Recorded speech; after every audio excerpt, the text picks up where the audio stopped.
ना वो मैंने अपलोड करके आपको भेज दिया, ठीक है। अब हम फर्दर 23 से ऑनवर्ड्स करने लगे, ठीक हो गया।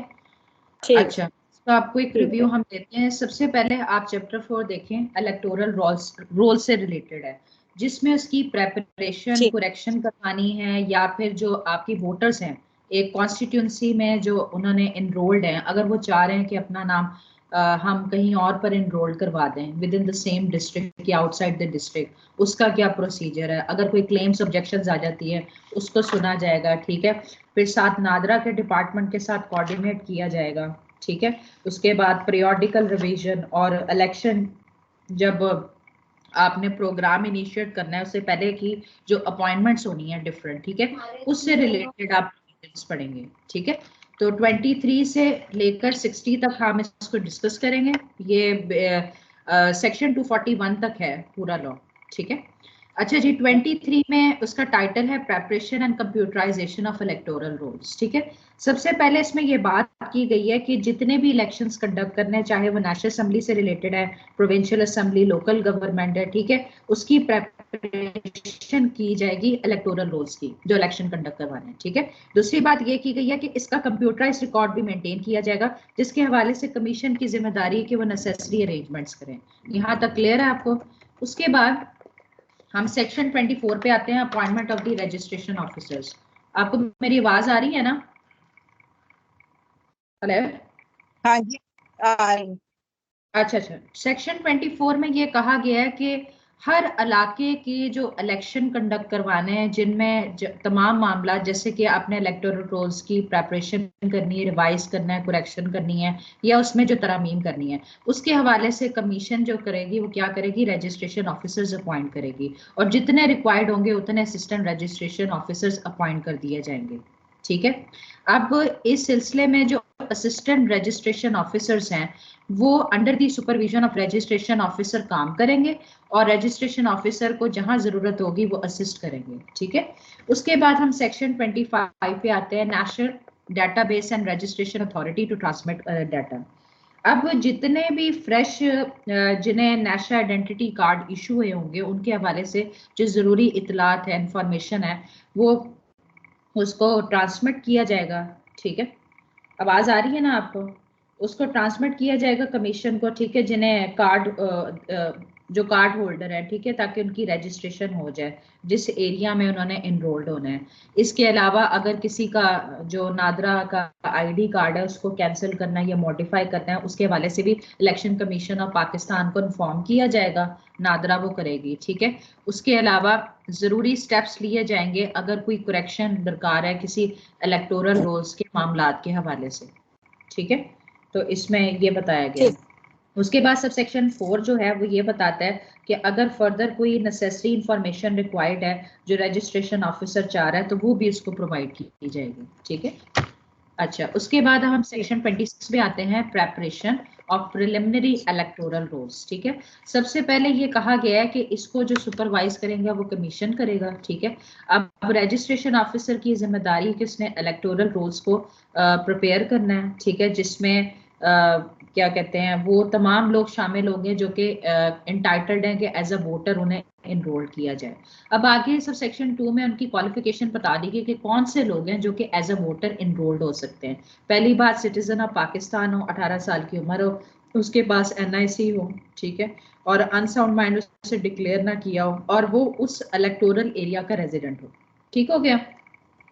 उसके बाद इसकी एक्सप्लेनेशन में ये बताया गया कि जो NIC अगर इसमें NIC जो ये नादरा के डिपार्टमेंट से इशू किया जाएगा वो वैलिड कंसिडर किया जाएगा इलेक्शन पर्पस के लिए, ठीक है। उसके बाद हम सेक्शन 27 पे आते हैं, प्लेस ऑफ रेजिडेंस। अब प्लेस ऑफ रेजिडेंस जहां से अब इसमें ये है कि आप उस इलेक्टोरल एरिया के रेजिडेंट कंसिडर किए जाओगे अगर आपने टेम्परेरी रेजिडेंस लिखवाया अपना या परमानेंट एड्रेस लिखवाया है, ठीक है, तो आप वहां के रहायशी कंसिडर किए जाएंगे नादरा के इशू करदा NIC के मुताबिक, ठीक है। अब सब सेक्शन 2 में ये बताया गया कि जो इन सर्विस है पाकिस्तान में, वो भी चाहे तो अपनी टेम्परेरी जहां पर उसकी रेजिडेंस है वो भी अप्लाई कर सकता है कि ये उसमें शामिल कर दी जाए। उसके अलावा जो सर्विस ऑफ पाकिस्तान में जो बंदा है उसके जो स्पाउस एंड चिल्ड्रन है वो भी अप्लाई कर सकते हैं अपनी रजिस्ट्रेशन के लिए जहां पर वो रिजाइड कर रहे हैं। ठीक हो गया। सब सेक्शन 4 रहने दें क्योंकि ये अब ओमिटेड है, ठीक है, ये जरूरी नहीं है। अब हम सेक्शन 28 पे आते हैं। यहाँ तक क्लियर है आपको? हाँ जी, कागज रख जी जी क्या कह? कुछ नहीं, आपको नहीं कहा। अच्छा जी ठीक है। सेक्शन 28 प्रिलिमिनरी पब्लिकेशन में ये बताया गया है कि प्रिलिमिनरी इलेक्टोरल रोल्स की जो प्रेपरेशन की जाएगी 26 के तहत, वो उसे फिर पब्लिश किया जाएगा और डिस्प्ले किया जाएगा रजिस्ट्रेशन ऑफिसर की तरफ से, ठीक है, 30 दिन के अंदर अंदर। उसके बाद सेक्शन 29 में appointment of the revising authorities का बताया गया है कि जैसे जब प्रिलिमिनरी इलेक्टोरल रोल्स की प्रेपरेशन होनी है ना 26 के तहत, तो उसमें आपको इनवाइट किया जाएगा ना, जबकि आपके अगर कोई क्लेम्स ऑब्जेक्शन है तो वो आप ले आए। तो इसको कौन सुनेगा? उसकी अपॉइंटमेंट के लिए एक रिवाइजिंग अथॉरिटी को अपॉइंट किया जाएगा जो आपकी पेश करदा क्लेम्स ऑब्जेक्शंस को सुनेगी, ठीक है, जब प्रिलिमिनरी इलेक्टोरल रोल्स में करेक्शन का मामला आएगा। ठीक हो गया। उसके बाद हम सेक्शन 30 पे आते हैं, period for lodging claims and objection. अगर कोई एग्रीव पर्सन है जो कि अपना क्लेम ऑब्जेक्शन प्रेजेंट करना चाह रहा है ये रिवाइजिंग अथॉरिटी के सामने, तो उसमें ये है कि उसके पास 30 दिन का टाइम पीरियड है, वो एप्लीकेशन दे सकता है, ठीक है। उसके बाद जो रिवाइजिंग अथॉरिटी है वो चाहे तो क्लेम ऑब्जेक्शन को रिजेक्ट भी कर सकती है अगर वो with in specified time period पे आपने नहीं प्रेजेंट किया। ठीक हो गया। उसके बाद हम सेक्शन 31 पे आते हैं, transfer of name from one electoral area to another. अच्छा, इसमें ये कहा गया है कि अगर जैसे आप चाह रहे हैं कि एक इलेक्टोरल एरिया से दूसरे इलेक्टोरल एरिया में मैं रजिस्टर्ड हो जाऊं एज अ वोटर, ठीक है, तो आप जो अप्रोप्रिएट रिवाइजिंग अथॉरिटी उसके सामने आप एप्लीकेशन देंगे, लेकिन ऐसा करने के लिए आपको जो इलेक्टोरल रोल की फाइनल पब्लिकेशन है ना, उससे पहले ही आपको करना पड़ेगा, ठीक है। उसके बाद ये है कि फिर अगर आपकी एप्लीकेशन मतलब कि वो सेटिस्फाइड होगा तो फिर आपको वहां पर इनरोल करके उस जगह से आपको फिर डिलीट कर देगा, ठीक है ना, जहां से आप करंटली इनरोल थे, ठीक है। उसके बाद आप सेक्शन 32 पे आ जाए, application by the registration officer for inclusion of name. अच्छा, जब आप विद इन द पीरियड जो सेक्शन 30 के तहत आपने एप्लीकेशन दी है, जब कोई क्लेम ऑब्जेक्शन आता है तो रजिस्ट्रेशन ऑफिसर क्या करेगी? वो उसमें फिर ये होता है कि वो रिवाइजिंग अथॉरिटी को अप्लाई करेगी और सबसे पहले वो क्या कर सकता है कि वो जो प्रिलिमिनरी इलेक्टोरल रोल्स के दौरान अगर कोई पर्सन रह गया है किसी का नाम, ठीक है, उसको इंक्लूड कर देगी, ठीक है। या फिर अगर कोई गलती से क्लैरिकल मिस्टेक आ गई है, उसको एक्सक्लूड करना जरूरी है, तो इलेक्टोरल रोल में से उसको एक्सक्लूड कर दिया जाएगा। उसके बाद हम सेक्शन 33 पे आते हैं, inquiry into claims and objection. अच्छा, अब जब आपकी एप्लीकेशन आएगी क्लेम और ऑब्जेक्शन से रिलेटेड जो सेक्शन 30 के तहत आपने दी है, तो उसके हवाले से समरी इंक्वायरी कंडक्ट करके रिवाइजिंग अथॉरिटी अपना डिसीजन दे देगी, लेकिन इससे पहले वो पार्टीज को जरूर सुनेगी। उसके बाद सब सेक्शन 2 के मुताबिक जो डिसीजन है वो फाइनल कंसिडर किया जाएगा और अप्रोप्रिएट रजिस्ट्रेशन ऑफिसर को वो फिर कम्युनिकेट कर दिया जाएगा। यहाँ तक क्लियर है आपको? 33 सेक्शन। अच्छा, उसके बाद हम सेक्शन 34 पे आते हैं, करेक्शन ऑफ इलेक्टोरल रोल्स। अब रजिस्ट्रेशन ऑफिसर क्या करेगा कि जब रिवाइजिंग अथॉरिटी डिसीजन दे देती है 33 के तहत, उसके मुताबिक वो इलेक्टोरल रोल को करेक्ट करेगा, ठीक है। फर्दर अगर कोई क्लैरिकल या प्रिंटिंग मिस्टेक है उसकी करेक्शन करेगा, ठीक है। उसके बाद सेक्शन 35 देखते हैं, फाइनल पब्लिकेशन। जब आप एडिशन डिलीशन मॉडिफिकेशन हो चुकी होगी रजिस्ट्रेशन ऑफिसर की तरफ से, फिर उसको पब्लिसाइज कर दिया जाएगा मतलब फाइनल फॉर्मेट पे उसको पब्लिकेशन उसकी कर दी जाएगी, ठीक है।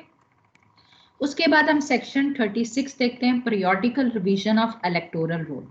अब रजिस्ट्रेशन ऑफिसर है वो पीरियोडिकली इलेक्टोरल रोल्स को रिवाइज करेगी जो रूल्स प्रिस्क्राइब हैं कमीशन की तरफ से, जैसे कि किसी क्वालिफाइड पर्सन को इंक्लूड करना है, या कोई ऐसा पर्सन डिस्क्वालिफाइड है या उसकी डेथ होगी तो उसको डिलीट करना है, या कोई करेक्शन दरकार है एंट्री के हवाले से, या कोई चीज ओमिट हो गई है उसके हवाले से पीरियोडिकली इलेक्टोरल रोल्स को रिवाइज किया जाएगा। अब जो किसी एरिया का इलेक्टोरल रोल जो कि रिवाइज नहीं हुआ तो जब तक उसको तब्दीली ना कर दी जाए वो स्टिल इंटैक्ट वैलिड समझा जाएगा और ऑपरेशनल समझा जाएगा, ठीक है।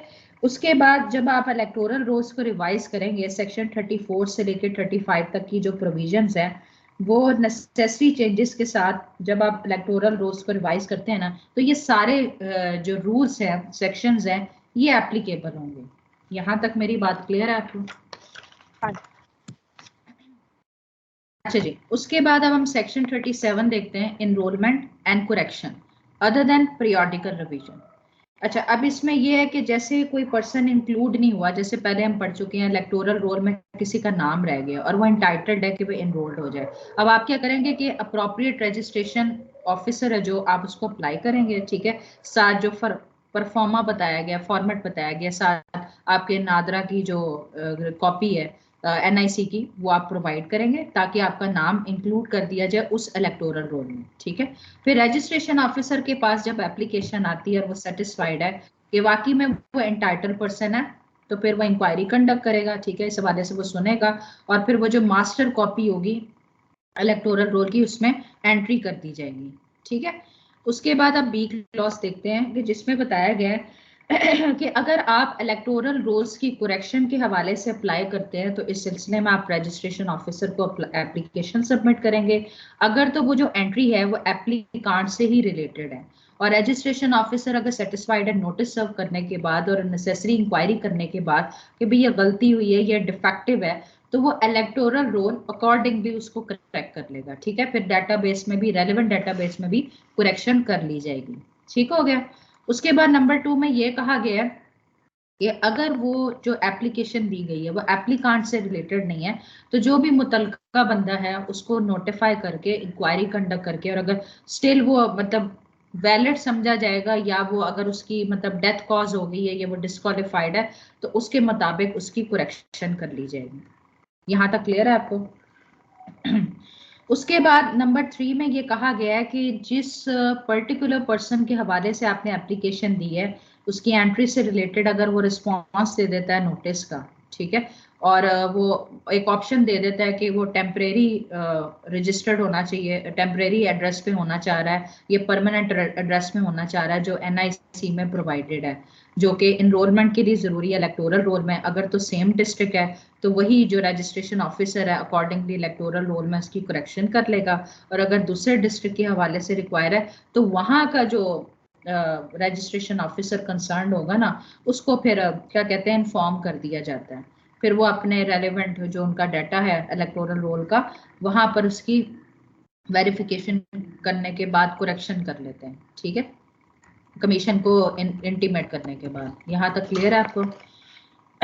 उसके बाद नंबर 4 में ये कहा गया है कि अगर कोई पर्सन रिस्पांस नहीं देता उस नोटिस का, और जो एक ऑब्जेक्शन आई है ट्रांसफर करने के हवाले से कि इलेक्टोरल रोल में आपको ट्रांसफर करनी है एक डिस्ट्रिक्ट से with in the same district, तो वहीं का रजिस्ट्रेशन ऑफिसर उसको करेक्शन कर देगा अकॉर्डिंगली, और अगर दूसरे डिस्ट्रिक्ट में रिक्वायर्ड है तो नेसेसरी वेरिफिकेशन के बाद फिर उसकी करेक्शन कर ली जाती है, ठीक हो गया। उसके बाद सी में ये कहा गया है कि अगर कोई पर्सन अप्लाई कर रहा है कि उसका जो वोट है वो ट्रांसफर कर दिया जाए सेम डिस्ट्रिक्ट में, तो इसमें भी वही बात की गई है कि इंक्वायरी कंडक्ट करने के बाद वहां से उसको स्ट्राइक आउट कर दिया जाता है, दूसरे में जो है वहां पर उसकी एडिशन कर दी जाती है, ठीक है। उसके बाद अगर आउटसाइड दी क्या कहते हैं विद इन सेम डिस्ट्रिक्ट में नहीं है, तो वहाँ के मुतलका रजिस्ट्रेशन ऑफिसर को इन्फॉर्म कर दिया जाता है, तो वो प्रीवियस वाली जो कॉपी होती है उसमें से वो स्ट्राइक आउट कर देते हैं। यहाँ तक क्लियर है आपको? ये आपका डी क्लॉज तक हो गया। उसके बाद ई क्लॉज में ये कहा गया कि रजिस्ट्रेशन ऑफिसर आपकी अगर एप्लीकेशन रिजेक्ट करता है तो वो उसके साथ रीजंस भी देगा। एफ क्लॉज में ये बताया है कि अगर रजिस्ट्रेशन ऑफिसर के इस फैसले से आप एग्रीव्ड हैं तो 30 दिन के अंदर आप एपलेट अथॉरिटी को अपील फाइल कर सकते हैं, और एपलेट अथॉरिटी वो होगी जिसे कमीशन ने अपॉइंट किया है, और फिर इस पर जो एपलेट अथॉरिटी का फैसला होगा ना वो फाइनल कंसिडर किया जाएगा। क्लियर हो गया आपको? उसके बाद सेक्शन 38 है प्रेपरेशन ऑफ रोल्स अफ्रेश। अगर तो कमीशन ये कंसिडर करती है कि ग्रॉस एरर या इरेगुलरिटी कमिट हुई है इलेक्टोरल रोल्स की प्रेपरेशन के हवाले से, और ऐसे कोजेंट रीजंस मौजूद हैं कि उसकी क्या कहते हैं फ्रेश रोल्स को इशू करने की ज़रूरत है, तो फिर क्या होगा कि रीजंस रिकॉर्ड करने के बाद डायरेक्शन दे दी जाएगी कि ये जो ऑलरेडी एग्जिस्टिंग इलेक्टोरल रोल है इसको कैंसिल कर दिया जाए और नया इलेक्टोरल रोल को यहाँ पर इशू किया जाए या प्रेपरेशन उसकी की जाए। यहाँ तक क्लियर है 38 तक आपको? उसके बाद 39 है नो रिवीजन, करेक्शन और transfer after constituency called upon two elect. अच्छा, अब इसमें सर्टेन कंडीशंस ये लगाई गई हैं कि आप इलेक्टोरल रोल में करेक्शन और रिवीजन नहीं कर सकते जब असेंबली का या लोकल गवर्नमेंट का जो टाइम पीरियड है वो एक्सपायर होने में 30 दिन रह गए हैं, ठीक है, या फिर जब तक मतलब अनाउंसमेंट हो जाती है ना, जनरल इलेक्शन जो असेंबली के करवाने हैं उसके रिजल्ट की अनाउंसमेंट हो गई है, तो उस वक्त आप कोई रिवीजन करेक्शन नहीं कर सकते। लेकिन अगर कोई कैजुअल वैकेंसी कर हुई है तो वहां पर ये प्रोविजन एप्लीकेबल नहीं होगी। सबसेक्शन 1 आपको क्लियर है? उसके बाद सबसेक्शन 2 में ये कहा गया कि अगर कोई कैजुअल वैकेंसी अगर हुई है और आप उसको फिलअप करना चाह रहे हैं तो रिवीजन और करेक्शन उस वक्त नहीं हो सकती जब क्या कहते हैं आप वोटर्स को अब कॉल किया गया है या मतलब कि इलेक्शन इन्फॉर्म कर दिया गया है कि भाई रिप्रेजेंटेटिव्स की अपॉइंटमेंट करनी है, तो उस टाइम फिर रिवीजन और करेक्शन नहीं हो सकती। फिर कमीशन क्या करेगी? प्रेस रिलीज के जरिए और वेबसाइट के जरिए जनरल पब्लिक को इन्फॉर्म करेगी कि कट ऑफ डेट क्या है, मतलब लास्ट डेट क्या है जब तक रिवीजन और करेक्शन हो सकती है इलेक्टोरल रोल में, जहां से उन्होंने वोट कास्ट करना है या अगर आप वोट ट्रांसफर करना चाह रहे हैं तो कितना टाइम पीरियड है आपके पास। यहाँ तक मेरी बात आपको क्लियर है? उसके बाद हाँ जी। सेक्शन 40 है power of the commission to modify electoral rules.